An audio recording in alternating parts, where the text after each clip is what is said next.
This is going to be a really fun study if you are struggling with painting realistic eyes or even fur. If you're having a hard time understanding the direction of fur, how to make it look realistic, this is going to be perfect for you. And this will work for oils or acrylics. I can't talk. I would use the same techniques either way, and I'll just kind of point out what I would do differently if I were using oils.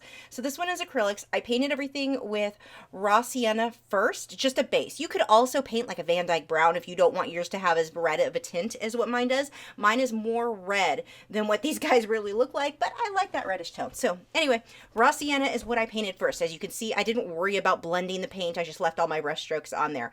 I then used, in my case, I drew it out previously or beforehand on tracing paper and used transfer paper, which you guys have seen me do a million times. I will post a link in the video description if you forget or haven't seen that for some reason. And then I use transfer paper to transfer it on here. You could also use a white charcoal pencil to sketch everything out, or with this being as simple as it is, if you really wanted, you could just freehand it. Now for the green that I used here, and this is a really, really good example of why color isn't as big of a deal as we want to make it out to be. I'm sure you guys are sick of hearing me say that. I say it all the time, but color, not a big deal. I'm mostly using colors that just happened to me on my palette from painting the night before. And I painted a fish that was the powder blue tang, if you saw the recent live stream. But none of these colors were really, I mean, this end painting is nothing like what that fish was, but you can still mix those colors to create something that is completely different. So here I am mixing, that's cobalt blue with some black and white so that I get this kind of grayish tone, and my yellow. And you can see I've got just this, it's kind of a green color. It's not, in the finished one, you can see it's not going to end up this way. This is just the start, the base layer as I work through this. I'm using a tackle and bristled filbert brush, and I'm going to start taking some unbleached titanium white, and I'm just starting to brush in. I want to get some texture in this eye. Now, if I were painting a smaller portrait, I am not going to put this kind of detail with all of the little brush strokes as I'm doing here. But when you're working big like this, you can get a lot of detail, and it actually looks amazing when you photograph it. If you're looking for something really cool to post on social media, you paint something this big and shrink it down, it looks like a photograph. It looks amazing. So here, again, if you're working on a small, like the full portrait on, let's say it was the same portrait on the 11 by 14 inch paper, which is about what I'm working on. This might be 9 by 12, I'm not sure. But I'm not going to put this kind of detail. So here I've got plenty of room. I'm coming through with my unbleached titanium white. This is wet into wet. Now that first layer of burnt sienna, completely dry before I moved on. Now the green, once I painted this greenish gray color on there, that wasn't dry. That's wet. And you can see that reddish tone as I put some of these brush strokes on there. Some of that green is kind of lifting a little bit and exposing some of that red. And this is why when I said it would be the same with oils versus acrylics, I would just, if I'm going to do this base, this toning the canvas with this raw sienna first, you just want to make sure that dries all the way for oils as well. And for me, with oils, I use liquid as my mixing medium, so my oils dry overnight, so I'd be ready the next day to go onto this layer. And again, here I am working with acrylics. And see, I'm just starting to build this texture. It doesn't have to be perfect. It doesn't have to be exact to whatever my reference photo is. I just want to start creating a little bit of texture, and this is going to help me build a lot of depth in this eye, which will end up looking very three-dimensional once I put the shine over it. Now at this stage, it's going to look very flat. That is completely normal. Also notice that this is not a perfect circle. Don't try to force some kind of a perfect shape that doesn't really belong there. Not at this angle. Taking a bit of black. I'm going to put a little bit on the shadow and let that fade down. Again, this is all still wet. If it starts to dry on you, just add a bit more water. Or let that layer dry and just start layering on top. That's another option. If you're having a hard time where the paint is just drying too fast, you can do that. Now the canvas that I'm working on, this is a Frederick's canvas pad, and this is more of kind of their red label canvas. It's not as smooth as the blue label. So it can be a little bit annoying. You're more likely to get the dry brushing looks, the bumpiness of the canvas showing through. Great for practice, great for studies, but it does have a little bit more tooth than what I typically like. And it's not, I mean, it's the canvas pad. It's not worth gessoing and sanding down. I think that's too much effort for a canvas pad. If it were a stretched canvas and I wanted it smoother, yes, but not really so much here. And see how I'm building this darker area. Now, if you're working in acrylics, keep in mind, if you've got a ceiling fan going in the room you're working in, that paint is going to dry faster. If it's a really hot room, the paint is going to dry faster. So just be aware of that. That may affect your results.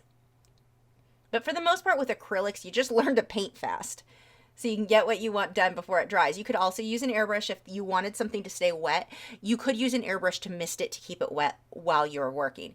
Here, really not a big deal. If this started to dry, I would just let it dry all the way and put another layer over it to keep building. This is kind of nice because I do get a very soft wet into wet look, so it looks a lot like an oil paint would. Now I'm pulling some more of that raw sienna into this. You do not have to be exact with the color here. The goal is to have darker at the top, lighter at the bottom, and have some different textures, the lights and the darks and the mixing in that unbleached titanium white.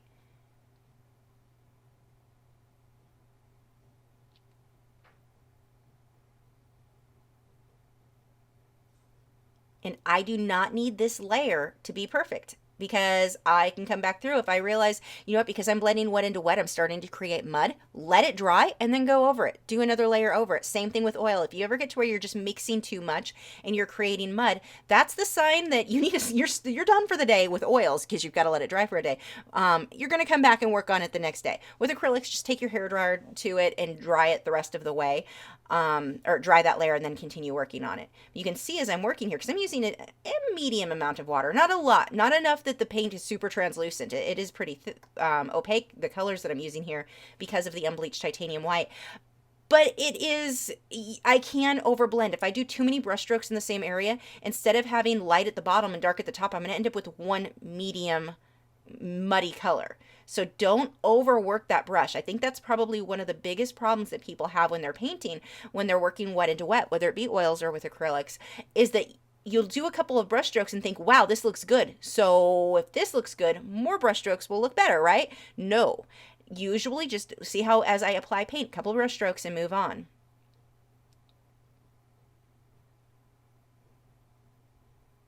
Another thing to notice, look how far back my hand is on that brush. You can't even see my hand for half of these brush strokes.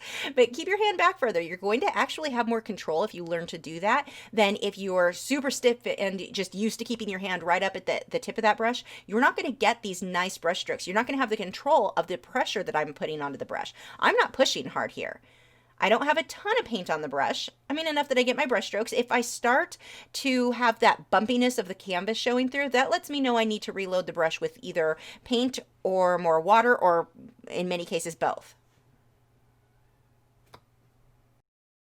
Another thing, really keep in mind, as you're working, these early layers are going to be ugly. Don't let that discourage you.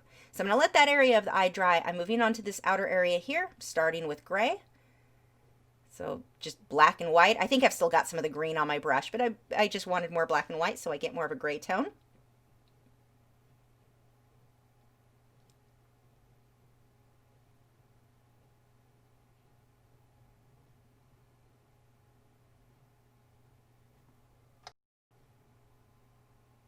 Taking a bit of white. Actually, this isn't just straight white. It is just a lighter version of that gray. So it'll fade from the dark gray into this light area here.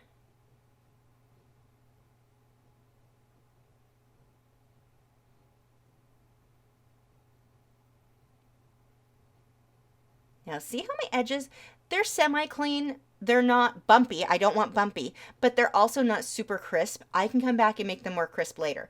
Now, the thing is, don't let them be bumpy. When I'm being bumpy, I don't want to see the roughness of the canvas where like dots are showing through of the previous layer, the previous color. That is that dry brush look, and I'm really wanting to avoid that. If you're working on a really smooth canvas, that is easy to do. It could be a watercolor canvas board. It could be like the Frederick's Blue label, the Belgian linen, which if you're getting started or doing practices like this, I would not use the Belgian linen. It's too expensive for that. But something smooth. It's going to make it very, very easy to get your edges to be clean compared to a canvas that has a little bit more tooth like this one. Just for transparency, for anyone who doesn't know, I am sponsored by Frederick. So they did provide me with the canvas pad that I used for this. They were already the only canvas that I used, so nothing changed there other than they provide me with canvases. I actually need to place an order with them soon.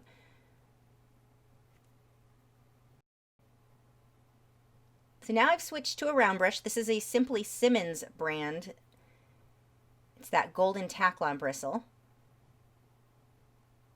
And with these brushes, if you push just, and with any paintbrush, the harder you push, the thicker your line is going to be. So a single brush, you can get a pretty good variation of thickness in that brush stroke.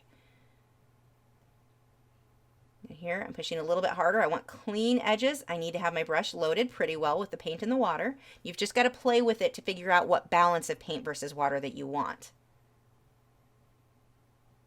Now I'm going to have to do some shading in there. There will need to be extra detail, but for now, just starting with black is fine.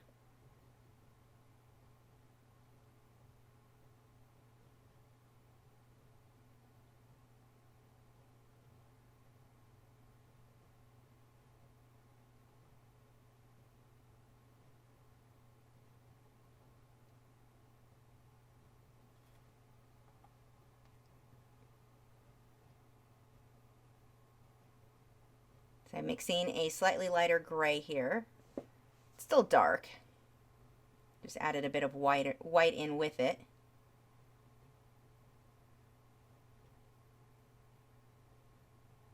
This portion of the eye is going to have a bit of a highlight there, so if I can start with a gray, that'll allow me to go add the darker black for the darker areas and a little bit lighter from there. So somewhere in the middle makes more sense here. It'll just save me a couple steps later.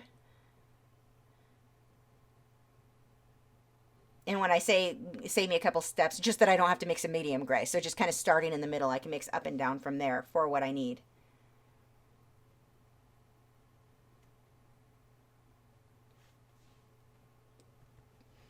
Now, if you do find yourself struggling, if you're trying to draw realistic animals and you just cannot make them look real enough, you're having a hard time really getting a grasp on how their fur or feathers or whatever it is needs to move or fall, and that could be the same thing with a fish if you're not getting the scales right, do a study like this. Find a photo that you can just blow up one area and just look at the little details on that one thing. And around the eye is always good because the eyes are pretty easy to do as far as when you look at how... and maybe impressive isn't the word. Striking would be a good word.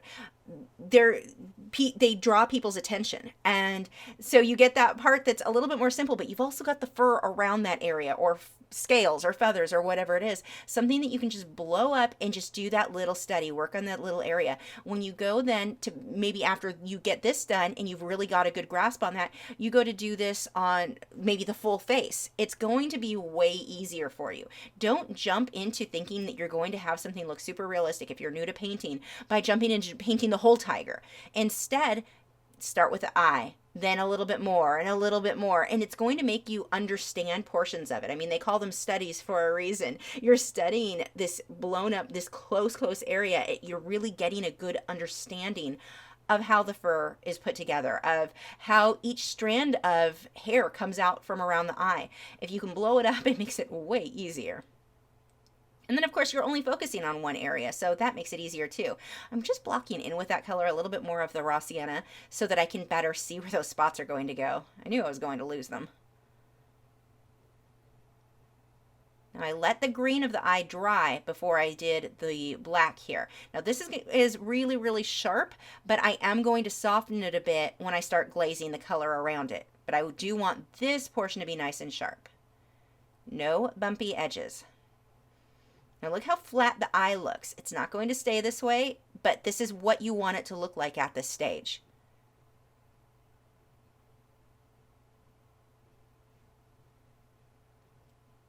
So while I have the black paint out, I'm going to go ahead and throw in where the spots are going to go. Now these spots don't have to be perfect, but I am moving the brush in the general direction of the fur. But I'm going to go back and forth over it with other colors, so it's not a huge deal if they're perfect. What I don't want, though, is like a round circle or an oval shape. Something where I'm fighting to break up those edges and make them look furry versus a circle spot that looks just stamped on there. So I do want to keep these a little bit more rough, just to make it easier on myself later on. They don't have to be perfectly shaped. I can tone all that up later, but I don't want just a circle spot that I'm going to fight those harsh edges. And if you are new to painting, because I know this is really focused a lot on beginners, so if you're new to painting and a lot of the terms that I'm using, you're like, what is she talking about? That's going to make more sense the more you paint. When you've painted a few times and you left your edges really harsh, like just a spot, and then you tried to paint fur over it, you can always see the edge of that spot because it's a harsh edge. You can always see that edge through the fur. It's really hard to break up, whereas this is already jagged. It's easy to. But anytime I'm giving you terms and you're like, this is too hard, I can't do it, it's just beyond what my skill level is right now. No, don't look at it that way. You want to jump into the things that are more difficult right away. If you really want to push yourself forward and really progress, don't stick with things that you think are easy or things that are designed just for beginners. This is for beginners. This is what I would start a beginning student off on. This is perfect. But don't let some of the terms that I'm using discourage you if it's something that doesn't make sense to you. That's going to make sense to you the more you paint.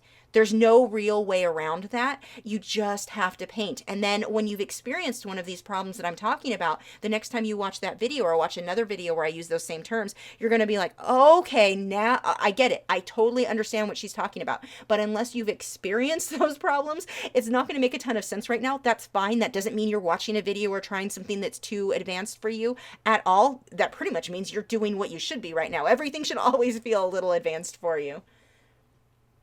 You will learn much faster. If you stick with things that are super, super beginner, you will remain a beginner.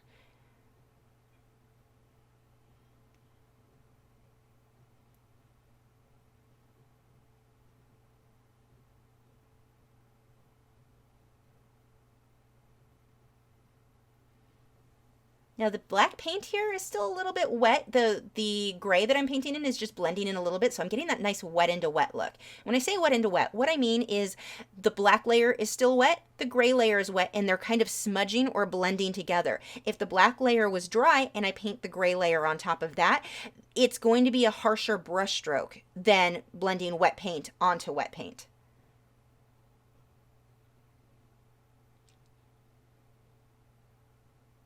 I need to get a highlight coming through here.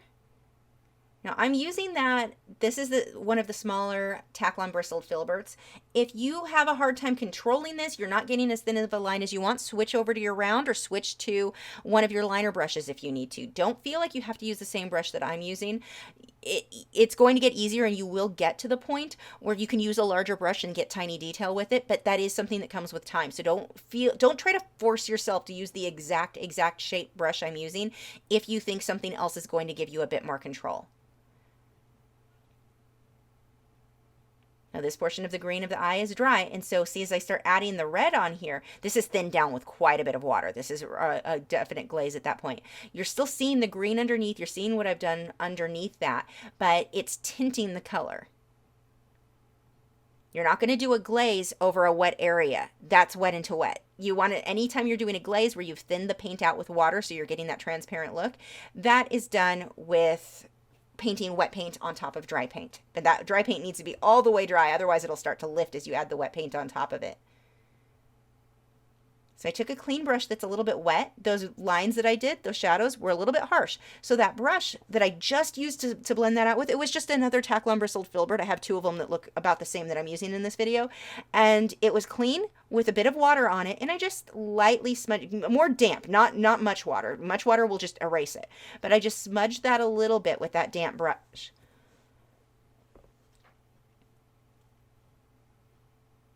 If you're new to painting, chances are your brush strokes are going to be harsher than mine. They're not going to have as soft of a look. That is normal and totally okay. That doesn't mean you're bad or doing anything wrong or you're not going to be amazing. That is when you start with acrylic paints, that is very, very normal that your brush strokes tend to be very harsh. If you're working in oils, it's pretty easy. But with acrylics, that's kind of a challenge, is trying to get some of this softer blending because your brush strokes will be a harsher, almost like paint by number look, if that makes sense, where you can see that definite edge from one brush stroke to the next, just because the previous layer was dry. Whereas with oils, if that previous layer, it stays wet for so long, you can get that softer look. So this one is a number 2 Taklon bristled, no, sorry, number 2, I think this is a number 2, could be a 1, but it is a synthetic hog-haired liner brush. Pretty sure that's a 2. They're very similar.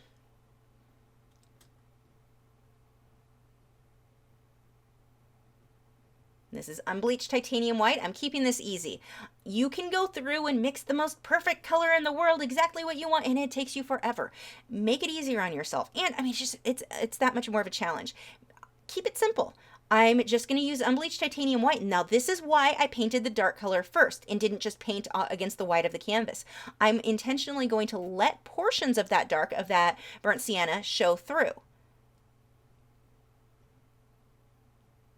And then I can glaze to tint this color so it's not just straight unbleached titanium white later on. But it's so much easier just to worry about getting the brush strokes for where the fur is, which direction it's going in. See how here, switch directions, change the brush stroke. It's much smaller. Look how they overlap. Watch that on your reference photo.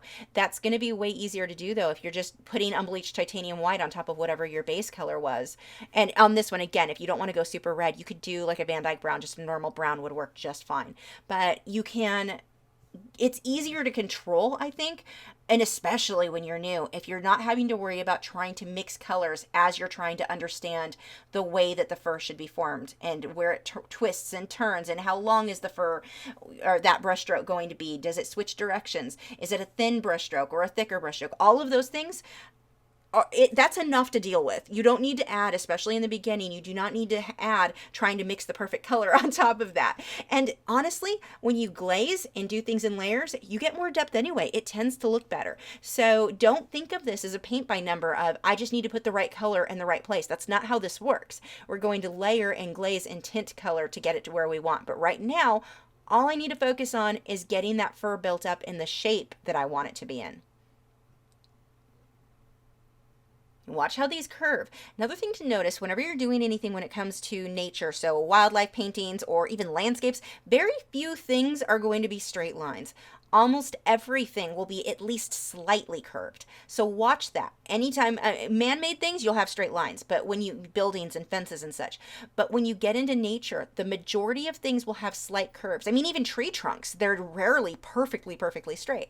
So when you're working at here, in the case of the fur, or if you're drawing a person, the hair, you're going to have these lines, even though they're short and you think, okay, these straight lines will look very stiff and very unnatural. Watch that curve. Now this brush here, I love this brush. This is a rake brush. It's by Low Cornell. I want to say this one's a 1/2 inch. I've got several sizes of them. I recommend getting a lot of them. What I'm able to do with this brush is get a lot of brush strokes very easily with one brush. Or, depending on how I'm holding it, it works as a filbert. So it's almost like using two brushes or getting two different types of brush strokes with one brush. Now the thing with this, now that here I am actually mixing a little bit of raw sienna, or I'm sorry, yeah, that one's raw sienna. These brushes work better when they're a bit damaged, when you've used them a lot. So when I first get these brushes, I just use them as a normal filbert, and I like the rounded filbert type shape.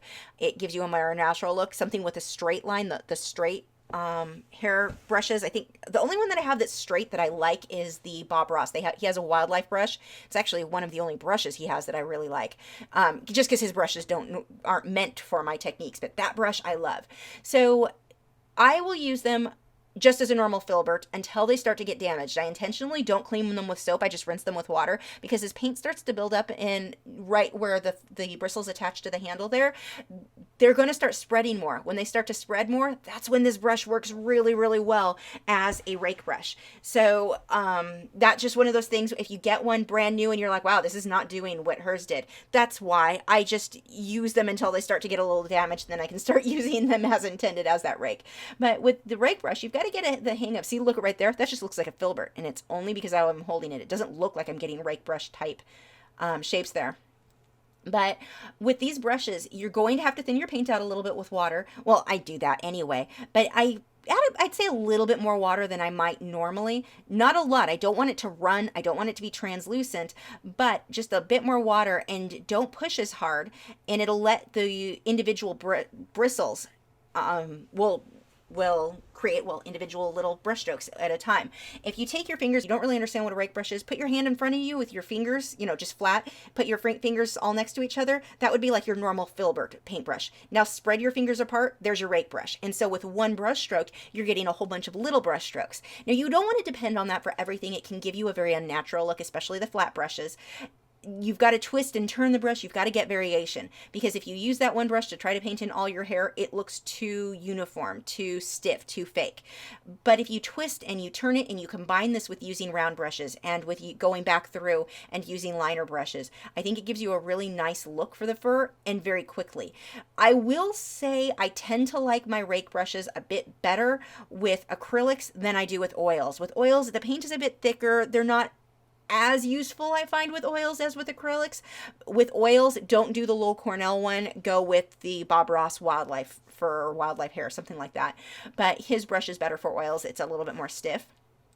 But that brush does take a little bit of getting used to. You just have to watch, because at first, I mean, it's easy. You're like, wow, it makes all these hairs. You can use it for painting grass. You can use it for all of that. But if you only use that brush for the whole scene of grass or all the fur, it does look too uniform and too fake. And when you're drawing things with nature, whether it be animals, hair, grass, bushes, whatever, you need variation in there. In order to make it look natural, you've got to get variation. So you're going to, like you can hear, I'm doing little teeny brush strokes because the fur is really short. I'm keeping it very soft. See how I'm overlapping back and forth? And you can do that with a normal filbert. You don't need a rake brush for that. But that brush really can do a lot for you as long as you use it right. If you go crazy with it, you suddenly have a very fake looking thing. But it saves me a lot of time. If I came through and drew out every single one of these brush strokes that I wanted to with a liner brush, it would have taken me a lot longer, but I can still get that look of fur with one wider brush. And if you don't have this brush right now, you can just use your liner brush and go through for the little details, or a filbert like here for the slightly larger brush strokes. Now these brushes, one of the things that's really nice for, and I don't know why it's with these more than any other brush, it seems like they're flatter or they're thinner. So when I turn the brush to the side, I can get a really thin line if I don't apply much pressure. More so than with my other filbert brushes, my real filberts. I'm really watching the direction of the fur. Watch where it twists and turns. I don't need this to be exact to my reference photo, just close. I don't think that it improves the work trying to make every single individual strand of hair look just like your reference photo. It really doesn't. And another thing to point out, if you're new to painting fur, you don't want every single strand of fur to show. The fur grows or kind of clumps together. It forms these clumps and clusters that you wouldn't see if, like, I mean, those individual strands you wouldn't see if you looked at a leopard. You know, if you're at the zoo and you get the opportunity to see one in person, you don't look at every single strand of fur. You're not going to see that level of detail. So you want to look at the clumps and clusters. That's what you see, and that's what we want to really create here. I will go through, and obviously you can see I've already built some of them. I will have individual strands, but even then the majority of them are actually multiple strands grouped together. And most of the base of these clumps of fur or strands of fur, the base closest to the animal's head or closest to its skin, is going to be thicker, and each of those clumps thins out as it gets towards the end. So you're going to create that look by pushing harder towards the portion that's closest to the skin, and pull the brush away as it gets towards the outer end where it will thin out. You can also work the brush the opposite direction. It's kind of in airbrushing, we call it a dagger stroke, but you can do the same thing opposite. Start light to thick. Sometimes it's just easier for me to get my hand to move the opposite direction. So I will start with the tip of the fur where I'm barely letting the brush touch, and then I push harder as I move closer to where the animal's skin would be. That was a little bit too hard there. Now this unbleached titanium white, it is opaque, but you can still see, because I am pushing pretty light with the brush and I have thinned it a bit with water, you can still see a lot of that reddish tone underneath. If it's too red or the color underneath is showing too much and you're not getting this as light as you want, just keep layering until you get it to be what you want. But watch too, I want to let some areas of that red peek through. The point of me painting the red first wasn't just so that you see it through the white, like straight through the white. I want to see clumps of it through the white. I want to see bits of it showing through, and those are my shaded areas. It's a really easy way to have this area of fur have the shadow and the highlight just with these two layers without having to do any blending or anything like that, or coming back through and adding shadows in between these. It really makes it easier. Now that eye, by the way, not finished. We're going to come back on and work on that. I'm just letting that dry I could use a hair dryer if I wanted, but I'm just going to let that dry while I work on the fur here. And if you're working in oils, this is how I would work. I will try to get the layer done on everything. That does not come out, that didn't come out right. I try to get the majority of whatever layers I'm doing all together. So like my second layer of the fur is done at the same time or the same painting session as the second layer of the eye, so that they all can dry together. I don't just do the eye and then walk away and the next day come paint the fur and then walk away. It's easier if I can get the eye and the fur and the spots, you know, that base layer in all on the same day, and then I can come back the next day and start glazing over it. Pretty much what I'm doing here with the acrylics. Nope, that's too dark. Just stick my finger on that and that'll tone it right down. If I do something like that and the toning down with my finger doesn't really work, an alternative is to just lift it, get a clean brush with some water, and that works kind of like an eraser if the paint is still wet. Not too much water or it'll run and create a bigger mess. Let's see how I'm overlapping this, and I'm twisting and turning that brush so that I can get thin lines and thicker lines. Like I was saying before, you've got to get variation to make this look good.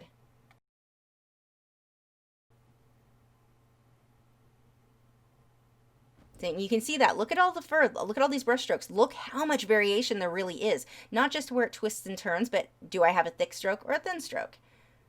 Long or short? And my goal here is to follow the reference photo I was using in the direction of the fur. I don't care about every strand being exact at all, but I want to follow the general movement of the fur.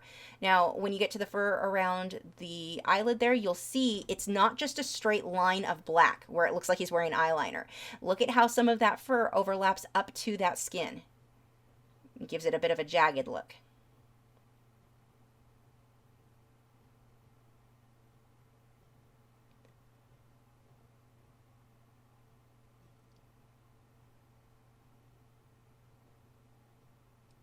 I'm really not pushing hard with this brush here. So it's almost dry brushing. Not quite, because you're really not getting that super bumpy look, but I'm not pushing hard. So it's just kind of catching the top of the canvas. But because I have water mixed in, it is still sinking in. So it's not just the top where you can see the red bumps underneath, if that makes sense, or whatever the previous color underneath is. Whenever I'm working with acrylics, that is something that I really avoid, is dry brushing. There are times it'll work, and especially if it's a really smooth canvas, sometimes that technique actually works well. But for the most part, more often than not, you want to get more paint on that brush. Don't try dry brushing everything. It's easy. Yeah, it's an easy way to paint clouds. They'll look not amazing, not as good as clouds where you used more paint. And for some reason, that's a thing. I get comments on that with YouTube quite often where people get mad at me. No, dry brushing looks good. I use dry brushing all the time. You know, if you like it, go for it. But I'm telling you right now, if you're trying to be serious and trying to be professional with your work, when a gallery or a buyer sees, like a serious buyer that's going to spend a lot of money, when they see dry brushing on that painting, that is a huge red flag of this person doesn't really know their medium very well. That's not normally the look that you want. There are rare exceptions, but more often than not, it's something that, at least for me, I want to avoid. And the way to avoid it is just choose the right texture of your canvas, in this case very smooth, and put a bit more paint and a bit more water on your brush. Now that paper towel that you're seeing off to the side there, that is a bit damp. I'm using it to wipe my brushes off a little bit. Normally that's not the paper. I usually use a dry paper towel that's on my easel, which I was using that as well. But this one just was easy. It was sitting there and I was lazy. But the reason that paper towel is actually there, it's damp, it's got water in it, and when I put the lid on this palette, it keeps my paint wet. So this is all the paint I was using the night before. I had to put some unbleached titanium white out, and I think that was it. So this paint will stay wet other than the areas that I've blended. I will have to clean those portions out, but the globs of paint, they stay wet. So here, this is black and purple mixed together, dioxazine purple. Now that's really dark. I don't want it to be that dark. So I've got another brush. This one is a bit damp, and see how I'm smudging that around. Just a stiff round brush. If you are unsure about what supplies I use, I do have a link to my supply list, the type of brushes I use for different things, but it's over on my website, or you can just go to lachri.com, and then there's a menu with the drop down menu with supplies. Choose your medium and it will all be there. But this has a bit of purple in it, so I'm starting to get a bit more depth too. I don't want to go just straight black, because black is a very flat color. Now there are times I want black around the eye. That is actually black. Well, some of it has some white for the grayish bits, but adding that bit of purple is going to actually give it a much more depth. Even put it in the center there. And see around the edge of the eye, this area here, look at how it fades now into that upper eyelid. Really nice fade there. And that's just by applying the paint. There is water in it, so it is thinned a bit. And then taking that stiff round brush and just smudging that where I want it to go.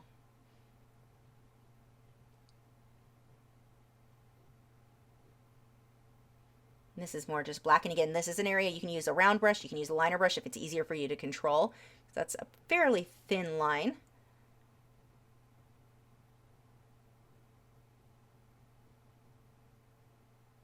I'm going to smudge that just a bit.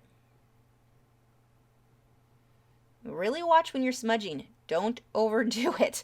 You can smudge and smudge and smudge, and what happens is you push all that wet paint out. You end up creating like this ring where the center area you were smudging, you think, okay, again, a couple brush strokes look good, so more must look better. No, it doesn't. But what happens is you push all that wet paint around or away from the brush, and you end up with this outer harsh ring that it doesn't look good. Just a few brush strokes is all you need when you're smudging.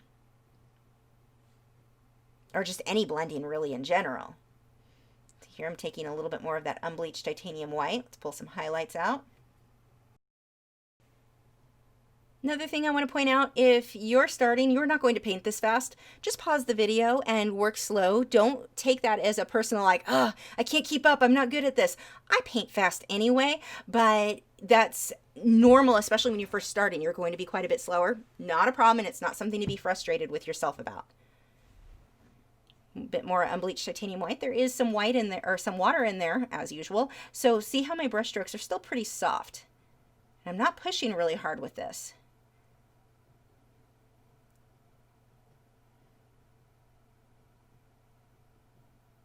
And I don't want to overblend this. I actually want those brush strokes to show a bit. So this is unbleached titanium, or I'm sorry, that is my transparent mixing white. Couldn't think of it. Transparent mixing white. And with that one, you can lighten things without going straight, like do some shading. You can do glazing with it, where if you were to use your regular titanium white, it'll give you this foggy look that isn't quite what I wanted there. So, or when you're glazing, it's generally not a good look. So the because a glaze isn't supposed to be opaque. A glaze should be done with transparent paints. Titanium white, not transparent. It's very, very opaque. One of your most opaque colors. So, or the most. So going with the transparent mixing white, I can add highlights, and that's what we're going to use for a lot of the shine of the eye, or the more subtle areas. And you're still going to be able to see the greens and the white and the black and everything underneath. You'll still see those. Whereas if I just used titanium white, you wouldn't see those so much. So here, taking that synthetic hog-haired liner brush, I'm just straightening out the edges. But see, at the same time that I'm cleaning those up, I'm smudging them with my finger. I'm smudging it with a brush a little there too. But getting that to be soft, but also more defined than what it was. One of the things that you're going to want to learn the more you paint is balancing when should it be a harsh line, and when should it be soft and kind of fade into the next area. Those are things that you want to start paying attention to on your reference photos. And it won't make sense when you're first starting off, but if you become aware of this is something you're working towards, you're going to start noticing that more. Just when you look at whether it be a reference photo or just in life, you're looking at a park bench, and you know part of the park bench is dark and behind it has dark bushes, and it just kind of fades into it. When you paint that, I'm not going to try to make that dark edge super sharp against the dark background. That can fade. Whereas the dark edge up against the lighter grass, that is going to be sharp. So those are the type of things that you're going to want start paying attention to. And even here, I'm watching, where do I want it to be super sharp? Where do I want to smudge things a bit? I'm just going to go ahead and dry that with a hairdryer, because in order to do the glaze on the eye, all of this needs to be completely dry, or it will all smudge together.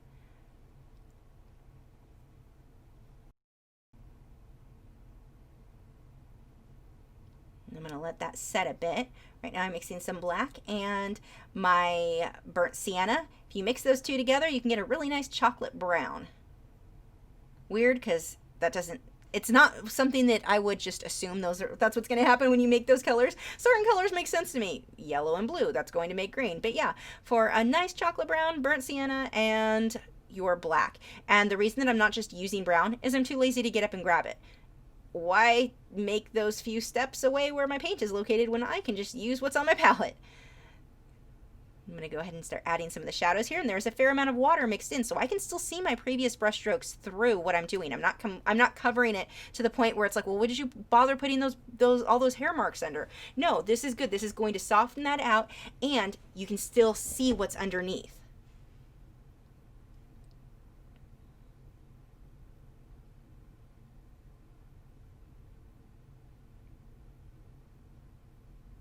This, I'm darkening right here between the eye and that light portion, that inner eye there, and it lets that transition between the black fur and the light there, it gives you a softer look.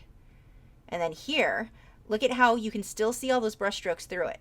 Now, when you do a glaze like this, everything underneath has got to be dry. It doesn't matter, oil, acrylic, make sure it's completely dry. If it's not, you're just going to lift the previous layer. So that's why I had taken the hairdryer to it, to make sure it was really, really dry.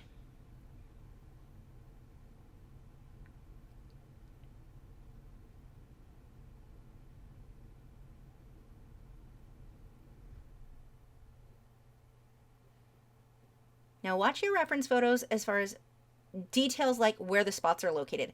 Let's say I was painting somebody's cat and it had stripes or spots. I need to have those stripes and spots in the exact right place. I'm painting a wild animal that nobody know, this isn't somebody's pet where they're going to know every single spot. My spots are not exact to that reference photo. They're just loosely marked in. That's fine. For something like that, that's fine. But you paint someone's pet, whether it be a cat or a dog or a horse or whatever, make sure you get the markings right. That is going to not make your clients happy if you have a spot on the wrong side or slightly off. It'll throw off what they're used to seeing in that pet. But when you're painting wildlife, not a huge deal. Take a bit of raw umber there, or raw sienna. Just that yellowish kind of gold color. Throw that in a couple places. And this one is that I'm using that rake brush again, but I'm using it as a filbert, or just your regular tackle bristled filbert. Just, again, I need it to be a bit more damaged. It's still in too good of condition. It's just now starting. I've used it enough. It's starting to work okay as a rake brush, but I could use some more damaging on it to make it even better.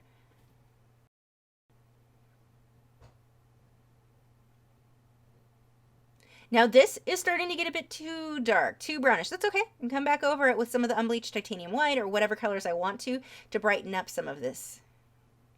But the nice thing when you glaze, especially with acrylics, like I was saying before, you have a tendency to end up with all of your brush strokes looking very harsh or sometimes too harsh, paint by number style. When you glaze over it, look how it softened all that out. Now this is too dark, so I'll have to come back through, but it really softens a lot of that out. There are so many benefits to glazing, and one of the things that happens when you glaze, and that is, again, putting a translucent color on top of another color, you can do multiple glazes. You can have 60 glazes if you want. The more glazes you have, the more depth you create in that piece, and it's not really something that you see on video. It's something you see more in person because of the way that the light refracts through each of those layers. When you're painting, the goal is not just try to, a good painter, and somebody actually said this, I think, on a live stream recently or messaged me. I forget what, but it was such a great thing. They were saying they didn't realize that painting was supposed to be done in layers. They thought that they had to do everything, paint by number style. Just put the right color in the right place. Everything's one layer. Try, if you're a good artist, you only need one layer for anything. But when you're trying to paint something really realistic, getting these layers, getting these translucent layers is what's going to make a big, big difference when you view your work, especially in person.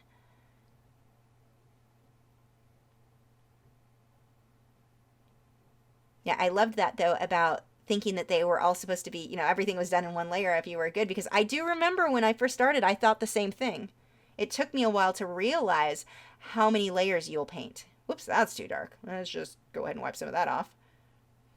I'm using the unbleached titanium white again, just pulling out those highlights. Now, I did not dry completely that glaze. I'm letting anything of the glaze that might still be wet, I'm just letting it blend in with the unbleached titanium white here.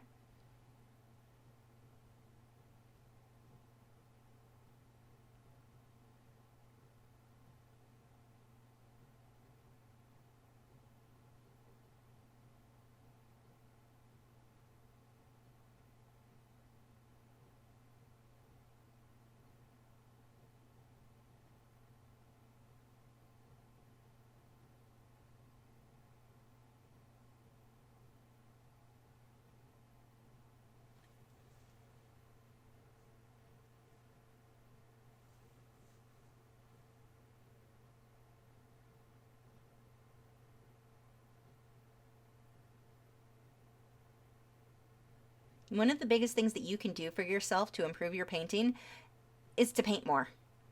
If you're watching more videos, I mean, following along videos absolutely will help. Reading books will help. But if you don't get to the easel, those videos and books aren't doing you any good. You've got to feel the paint. You have to make some mistakes. You've got to make some ugly paintings. That's a big thing. Every ugly painting you make gets you one step closer to your end goal. So don't ever let the ugly paintings discourage you either. Or if you paint something you're like, it's really not what my goal was. Plus, more often than not, we're more harsh about our own work than somebody else is. So somebody else is not necessarily going to think it's ugly. But the point is, don't let it discourage you.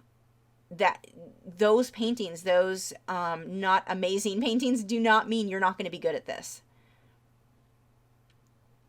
Got a bit of a highlight here. I have some cobalt blue mixed in with the that is the transparent mixing white. The only reason I chose cobalt blue here is because that's what was out from the night before. I could have used phthalo blue. I could have used ultramarine. I could have made any of those technically work and be close enough. When you're painting, it's really easy to get caught up on the concept of if I only knew what color you were using, if I only knew what color to put where. That has very little to do with anything. Get your darks dark enough and your lights light enough. That's what's going to make a difference. And of course you can adjust things. I mean, from what I did on this reference photo, I made mine more red. I'm much darker than what my reference photo is, just because I like those colors. Now here, that cobalt blue and gosh, I cannot say it. Transparent mixing white. There we go. That is what I used here, and I'm starting to get that blue highlight. Now I overblended that a little bit, so I'll put another layer over that. I actually didn't wait for it to dry. I'm just going to go ahead and put more paint right now. A little bit more of the transparent mixing white. But I like to have a little bit of a blue tint when I do this curve. Now, right now, that's too straight. Curve that. I don't want it right up against the upper eyelid. It needs to be down below and go over the upper portion of the iris. Or, I'm sorry, the pupil. But see how it curves? That's a big deal. This is what starts making that eye look more rounded and not flat. Now, you don't want to do that kind of a round curve with bright opaque white, with your titanium white. The reason that I'm using my transparent mixing white is I want it to be translucent. And of course, I've got that blue mixed in with it.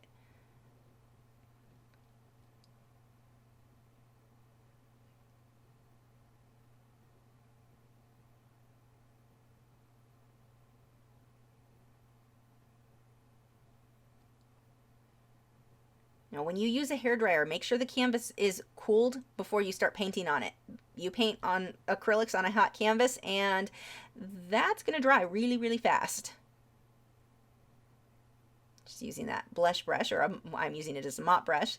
Now I'm starting to get that highlight the way that I want it with that blue. You can still see the pupil through it. You can still technically see the green behind it. And then I'm going to take straight titanium white for the brightest highlight. Stick my finger in it to tone it down a bit, kind of smudge that shape out.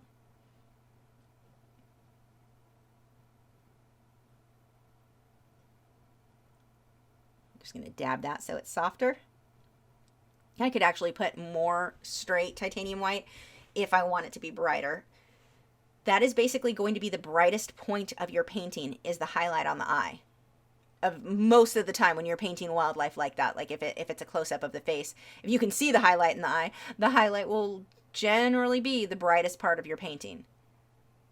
Most other areas that you look at and think, okay, it's white, paint it white, they're probably not white. They're reflecting other things. They're not going to be that bright. Keep the brightest white for that highlight. It's going to draw the attention of the viewer there, and that really would be the brightest white anyway. Notice that I also highlighted the underside of the eye just a bit, or of the pupil, where it meets the black there, just a little bit brighter there, and that's where the light is escaping. It's entering through the shine mark and it's escaping out of the bottom. But look at how doing the shine mark, so that transparent mixing white with the cobalt blue, that rounded thing area, let it dry, and then putting that white highlight. Look now how that eye looks three-dimensional. It doesn't look flat anymore. That one step will take you from looking super flat to really three-dimensional.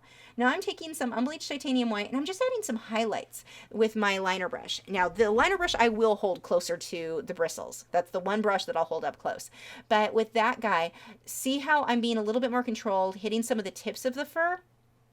And then letting that fade out. This is what I was talking about before too. You're not just going to take a rake brush and use it for everything. You'll take another brush and come through and break things up or form more clumps. But this is going to help you to get a more natural feel than doing everything with that rake brush. There's no one brush that you're going to use for all of the fur. I'm using a combination of, in my case, the rake brush. Some people will just use a filbert. I'm also using a round, and then now the liner brush.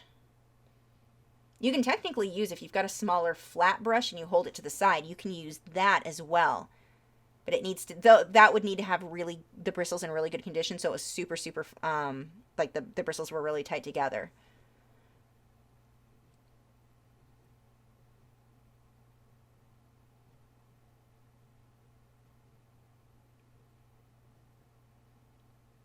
So I'm getting a bit more of the dark, or this is just the black, and see how I'm pulling it back the opposite direction into the fur. Again, breaking up that line.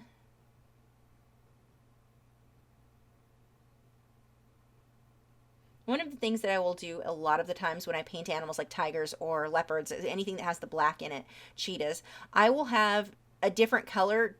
I'll have the black spot or the black line, and just on the outside of that, a magenta or something slightly darker than what the lightest color next to it is. But it'll kind of fade from black, magenta, or orange into tan, hopefully that makes sense. Here, I'm really letting a lot of the reddish brown color show through the burnt sienna for my first layer. But it ends up, when you do that transition, so it's not just black up against tan, but it's actually black into the raw sienna, into the tan. It ends up making those black spots look deeper or more three-dimensional versus, like, it looks like it's going into that fur versus just sitting on top of the other fur, if that should make sense. You're creating shadows almost. So here I'm taking some purple. This is the dioxazine purple and some water. I've thinned that out, and I'm just doing a bit of a glaze by smudging with the liner brush. Just dab that with my finger. There is a fair amount of water on that at that point. And I'm not putting that over my shine mark. I want to leave that alone. I'm going to stay away from that. A little bit more purple up here.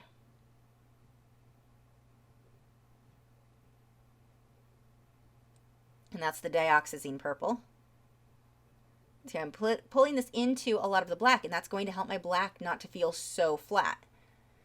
You'll hear people say, never use black, always mix it, it'll look flat. No, you can use black. I use black all the time. It gives me the results that I like. But almost always, I'll mix another color over it or into it so that it isn't flat.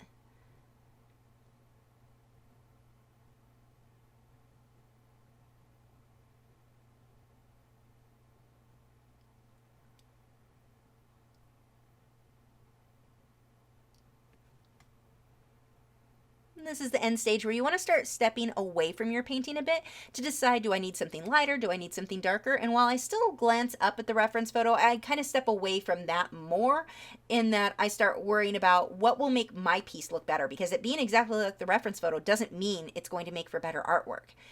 Sometimes it will. Maybe if you're realizing that something's very inaccurate about yours, then yeah, okay, make it closer to the reference photo. But I've already, at this point, looked at the reference photo. I've got my general movement for which direction the fur needs to go, where my lights go, my darks go. Now's the time that I like to step away. What's going to make mine look better? Well, look better if I'm darker than the reference photo here, or lighter than the reference photo. What changes can I make to mine, to the artwork itself, that makes it more how I want mine to look? Got a bit of black here, again, breaking up that line.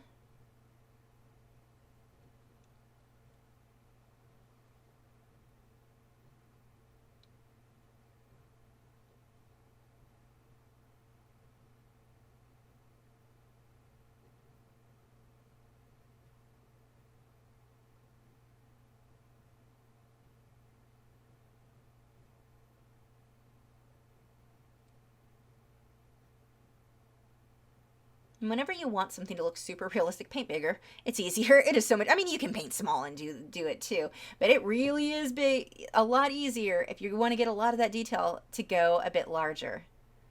Now, the downside to working too large is well, one, where are you going to store it when you're done if you don't have someone who wants it?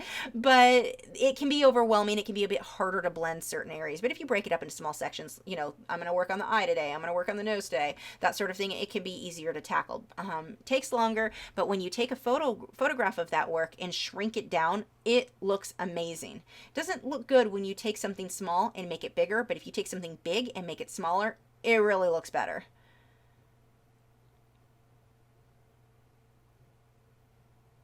Or it's more likely to be mistaken for a photograph, I should say. But when you, like with this one, you look at it in person and it's like, okay, obviously that's not a photo.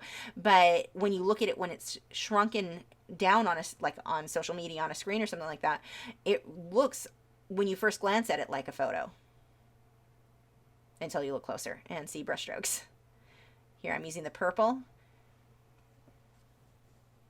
I'm just dabbing that with my finger to tone it down. And I really like this last bit that the purple added to the eye. It seems like it just made it so much more, or it looks more round, more spherical, three-dimensional. There's the word I'm looking for.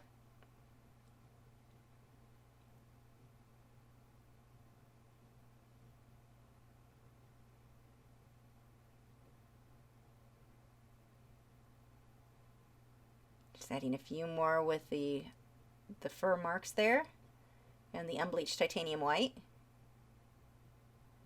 See, I'm holding that brush to the side, so I'm using it more like the edge of a filbert to get those thinner lines. Or a round brush would give me a very similar look to how I'm holding that one right there.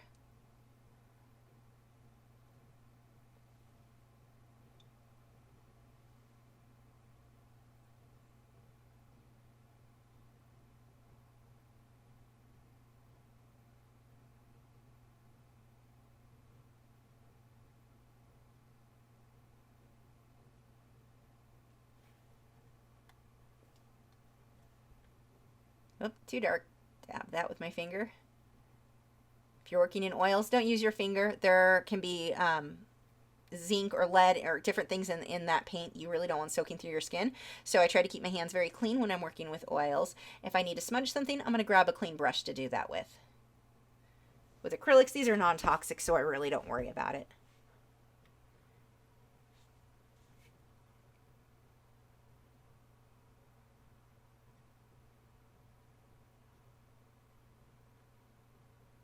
Now, another thing I want to point out that is very important, I didn't just use the burnt sienna and the unbleached titanium white, those two colors. I've got these brown tones in there. I've got a bit of the raw sienna, that goldish tone. I've got a few other colors in there. That brown tone I mixed when I added black to it and got the chocolate brown color. Having the variation in browns, it's easy to look at something like, look at a tiger and go, oh, it's a tiger, it's orange. If you paint it one shade of orange, it's going to look really flat and really cartoony. Well, especially if you go with actual orange. It's going to have variation. So here we've got tans, brown, reddish brown. I mean, you've got a lot of variation in there. And so that's something that you want to watch when you're painting animals too. Or anything, even flowers. You can look at something and go, okay, that flower is white or it's red. It's not just going to be red. It's going to be multiple different shades of red. Multiple different, wow, that's not redundant at all. But it's going to have a lot of different shades of red in order to make it look three-dimensional with all of the shadows and everything. If I'm painting bushes or trees, I'm always going to have at least 3 shades of green, usually more. Having a little bit of variation there, it's going to give you a much more realistic look. And I don't mean to randomly make it look like confetti, all 3 shades of green, or in this case, all, tan, brown, reddish brown, gold. Don't just put random lines everywhere, but look at how it's shaded, where some areas are shaded more with brown, some more with a reddish brown, some more with a gold. You've got to get variation in there, and don't just invent the variation. Look at your reference photo. It's going to show you where those are. Got a bit of purple in here that I'm letting fade in between the black and the tan. This is where I was talking about will give you that little bit of an extra, like that depth between the black and whatever tan color. Putting purple or magenta, or on a tiger I'll usually use a deeper orange with magenta.